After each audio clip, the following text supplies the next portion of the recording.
Noida STF ने एक ऐसे जालसाज का यहाँ पर भंडाफोड़ किया है जिसका नाम हर्षवर्धन जैन है और वो गाज़ियाबाद के कविनगर इलाके में एक फर्जी एम्बेसी चला रहा था। एक मकान में यहाँ पर किराए पर लेकर उसने एम्बेसी की शुरुआत करी थी और उसके बाद कई सारी गाड़ियों को यहाँ पर लग्जरी गाड़ियाँ जिनमें वो जाता था उनका इस्तेमाल करके उन गाड़ियों पर ऐसी नंबर प्लेट थी जो एम्बेसी को इशू होती हैं और उसका फ़ायदा उठाकर वो यहाँ से पूरे रौब-दाब के साथ जाता था और कई सारे लोगों के संपर्क में तो वो था। ये देखेंगे आप इतनी बड़ी यहाँ पर आपको कोठी बंगला नज़र आ रहा है और ये सब इसलिए क्योंकि यहाँ पर इसके मुख्य गेट पर वेस्ट आर्टिका कंट्री का नाम लिखा है और यहाँ पर लोगों को आसपास के जो लोग रहते थे उनको ये भनक तक नहीं थी कि उनके घर के बगल में कोई एम्बेसी भी चल रही है। और हालांकि लोगों को ये ज़रूर लगता था क्योंकि यहाँ पर कई सारी गाड़ियाँ होती थी, गाड़ियाँ यहाँ पर होने के साथ ही यहाँ पर वो अक्सर इस जगह पर दिखाई देता था हर्षवर्धन जैन, जिसके आसपास जो लोग रहते थे उन्होंने ये बताया कि उन्हें लगता था कि उनके आसपास डिप्लोमेट रह रहा है। और ये देखेंगे आप यहाँ पर वेस्ट आर्टिका लिखा गया है, grand duty of Westarctica. आप देखेंगे हर्षवर्धन जैन, ये इन्होंने अपना पूरा एड्रेस यहाँ पर लिखा था और ऑनरेरी काउंसिल ये लिखा गया था। और गेट और पूरा बंगला आप देखेंगे अंदर की तरफ मेरे विजय चंदन दिखाएंगे आपको कि क्या आलीशान ये बंगला है। दूर से अगर कोई देखे तो एम्बेसी ही नज़र आती है क्योंकि अक्सर हम एम्बेसियों को देखते हुए जाते हैं तो हमें एम्बेसी इसी तरह से नज़र आती है। और यहाँ पर आप देखेंगे इसी तरह से ये पूरा हॉल जो आपको दिख रहा है, पूरा ग्राउंड दिख रहा है, अंदर का जो एरिया है पूरा ये पूरा का पूरा एक एम्बेसी की तरह सजाया रहता था। हर्षवर्धन जो है KB 35 कविनगर में किराए का मकान लेकर रह रहा था और लोग इसे मकान समझते थे लेकिन ये एक बड़ी कोठी या बंगला जिसे कहा जा सकता है। और वेस्ट आर्टिका के अलावा यहाँ पर ये सपोरगा और पोलिविया और कई सारी ऐसी कंट्रीज़ जिनका ये खुद को एम्बेसडर बताया करता था, लोगों को ये कहता था। जिसके अलावा इसी जगह पर यहाँ पर कई गाड़ियाँ जो उसके घर से 4 गाड़ियाँ बरामद की गई है लग्जरी, उन सभी लग्जरी गाड़ियों में डिप्लोमेटिक नंबर थे, एम्बेसी के नंबर हुआ करते थे, नंबर ब्लू नेम प्लेट की होती थी जिससे लोगों को जो आसपास के लोग थे क्योंकि झंडे लगे रहते थे और आसपास के लोगों को लगता था यहाँ पर कोई डिप्लोमेट रहता है। और जब वो यहाँ से निकलता था तो ये भी सूत्रों ने बताया है कि उसको कई बार पुलिस स्क्वाड करती थी क्योंकि पुलिस यहाँ पर देखती थी कि कोई एम्बेसी का यहाँ पर गाड़ी है तो उसको स्क्वाड करना पुलिस की रिस्पॉन्सिबिलिटी बन जाती थी और वो भी चकमा खा जाते थे। इस आरोपी के ऊपर धोखाधड़ी के मामले दर्ज हैं, उसके अलावा कई ऐसे और संगीन मामले दर्ज होने वाले हैं क्योंकि इससे पूछताछ की जाएगी। और STF का ये कहना है कि इस पूरे मामले में हमने अभी तक इसको पकड़ा है लेकिन अभी भी इस पूरे नेक्सस को चलाने के पीछे उसका क्या मकसद था, क्या जालसाजी थी, क्योंकि कई ऐसे नाम भी उसके साथ अभी शामिल हो रहे हैं जिनमें मशहूर चंद्रा स्वामी का नाम यहाँ पर सामने आ रहा है,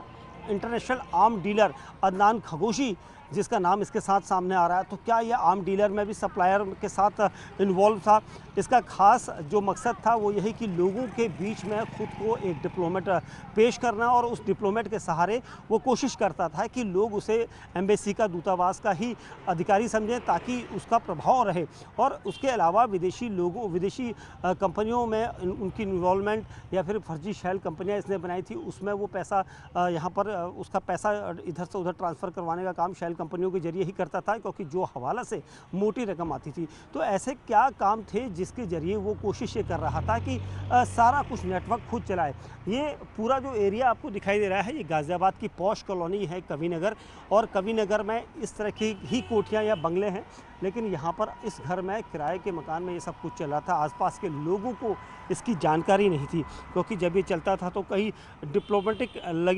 नंबर लगी प्लेट गाड़ियों से ही चलता था। लोगों को प्रभाव में लेने के लिए इसने प्रधानमंत्री, राष्ट्रपति और कई अन्य गणमान्य लोगों की फ़ोटोज़ भी अपने साथ खिंचवाई थी जिसको देखा जा रहा है क्योंकि प्राइवेट व्यक्तियों को, और इसका मुख्य काम कंपनियों और प्राइवेट व्यक्तियों को बाहरी व्यक्तियों को देशों विदेशों में काम दिलाने का यहाँ पर झांसा देता था, उसके बदले में मोटी रकम लेता था। ये किस तरह से कैसे इसका नेक्सस चल रहा था इसके बारे में जानकारी जुटाना बहुत ज़रूरी है और यही चीज़ यहाँ पर आप कर रहे हैं क्योंकि हमने अक्सर देखा नई दिल्ली के चाणक्यपुरी में कई एम्बेसी हैं, लगभग सभी देशों के एम्बेसी के झंडे आपको वहाँ दिखाई देंगे, सभी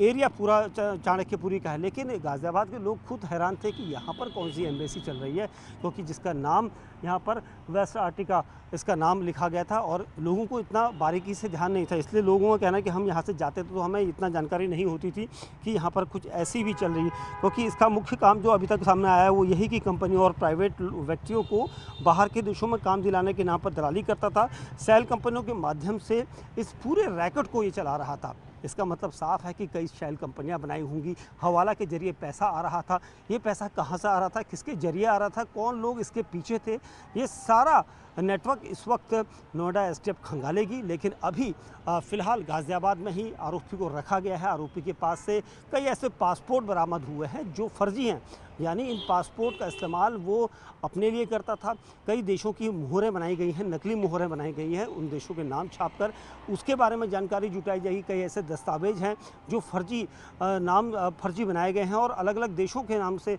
इन दस्तावेज़ों को बनाया गया है। इनका इस्तेमाल वो कहाँ पर करता था, लेटर हेड बनाए गए हैं। तो कहीं ना कहीं एक बड़ा नेक्सस का यहाँ पर खुलासा हुआ है और इस नेक्सस का खुलासा करने का मकसद यही है कि जो आरोपी हर्षवर्धन जैन है, जिसका घर इसी कॉलोनी में कुछ दूरी पर ही है जहाँ पर उसके परिवार के लोग रहते हैं, लेकिन उसका असली मकसद यही था क्योंकि वो यहाँ रहता था। यहाँ पर एम्बेसी की गाड़ियों को, यहाँ पर हर वक्त एम्बेसी की गाड़ियाँ लोग देखते थे, उन्हें लगता था कि ये कोई डिप्लोमेट का घर है, लेकिन लोगों को उसने खुद ये बताया था कि वो एम्बेसी में एम्बेसडर है और इस तरह का राजदूत का काम वो यहाँ पर कर रहा था। ऐसा लोगों के बीच में प्रभावशाली बनता था, क्योंकि जब भी वो गाड़ी इससे निकलता था उसकी गाड़ियों को हमने देखा, तो उस गाड़ियों को देखकर हम भी चौंक गए, क्योंकि बिल्कुल कोई चीज़ यहाँ पर आप पकड़ नहीं सकते उसकी, क्योंकि वो जालसाज काफ़ी शातिर था। नीले रंग की नंबर प्लेट जो ख़ास तौर से एम्बेसी को इस्तेमाल होती थी उसका वो इस्तेमाल कर रहा था। उसके अलावा वो घर जो अगर कोई यहाँ पर कोई बाहरी व्यक्ति भी आ जाए, कोई विदेशी भी आ जाए,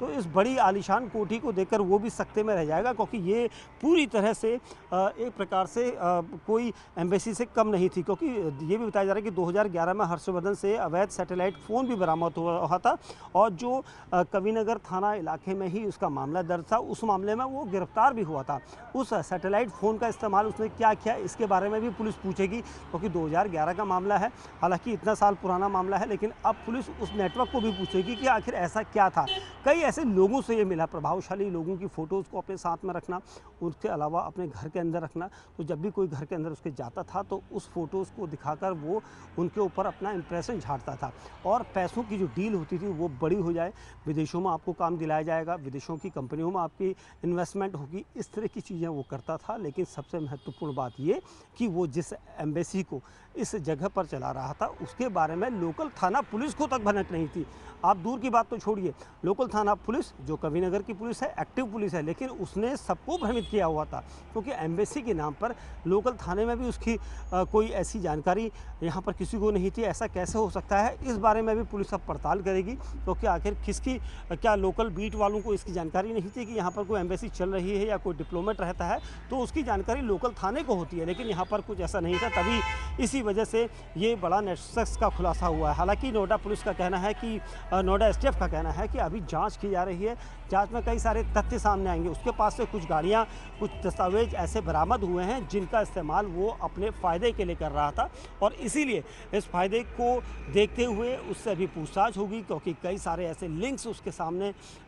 उससे खंगाले जाएंगे जो उसने काफ़ी समय से छिपाए हुए थे। ये कैसे गिरफ्त में आया, ये भी एक बड़ा सवाल है, क्योंकि कहीं ना कहीं एक बड़ी डील या फिर कहीं ना कहीं बड़ी शिकायत इसकी थी, जिसके बाद एसटीएफ को इस पूरी जांच के लिए लगाया गया था। एसटीएफ ने पूरी मेहनत करी और उसके बाद इसका पर्दाफाश हुआ है। अब पुलिस का कहना है कि इस पूरे मामले में वो पड़ताल कर रहे हैं, कोशिश ये कर रहे हैं कि इस पूरे नेक्सस को पकड़ा जाए, क्योंकि अमूमन हम देखते हैं कि जब एम्बेसी की गाड़ियाँ सड़क पर चलती हैं तो उस गाड़ी में अगर कुछ भी रखा हो तो कोई भी उसे रोकने की यहाँ पर हिम्मत नहीं करता है। और इसका फ़ायदा ये भी उठाता था क्योंकि हवाला का पैसा इधर से उधर करने का जिक्र भी आया है, तो क्या इन गाड़ियों के जरिए भी उसने हवाला का पैसा इधर से उधर पहुँचाया था, क्योंकि जब वो गाड़ी से निकलता था तो कोई भी पुलिसकर्मी उसकी गाड़ी को रोक नहीं सकता है। ये अक्सर हमने देखा है, क्योंकि एम्बेसी की गाड़ियों को शक के दायरे में नहीं रखा जाता था और ना ही रखा जाता है, और इसीलिए ये जब निकलता था तो क्या एम्बेसी से पैसे की डील के लिए या फिर कैश लेकर भी निकलता जानता होगा तो किसी को भनक नहीं थी और इसीलिए उसने पैसों को हवाला के ज़रिए आगे बढ़ाना शुरू किया। शेल कंपनियों के ज़रिए वो यहाँ पर लोगों को बेवकूफ़ बनाता था कि उसकी एक बड़ी टॉप क्लास कंपनी है जिससे लोग उसमें इन्वेस्ट कर सकें। तो ये सारी चीज़ें अब जांच का हिस्सा हैं और यही वजह है कि अब रोज़ यहाँ पर पुलिस इस पूरे मामले में जांच करेगी ताकि ये पता लगाया जाए कि इस पूरे नेटवर्क के पीछे इस जालसाज हर्षवर्धन जैन के पीछे किसका हाथ है और इसके साथ कितने लोग जुड़े हुए हैं। ये सारी जानकारी जुटाई जा रही है। कैमरामैन चंदन सिंह के साथ दीपक बिष्ट, न्यूज़ 18 इंडिया, गाजियाबाद।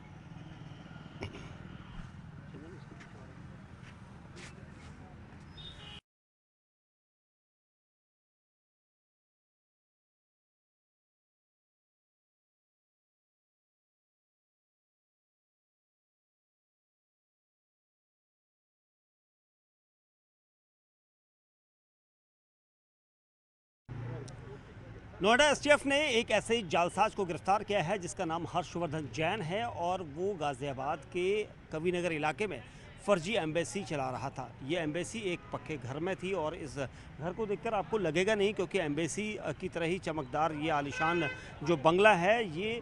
काफ़ी समय से एम्बेसी के रूप में चलाया जा रहा था और जो आरोपी जिसका नाम हर्षवर्धन जैन है वो खुद को वेस्ट आर्कटिका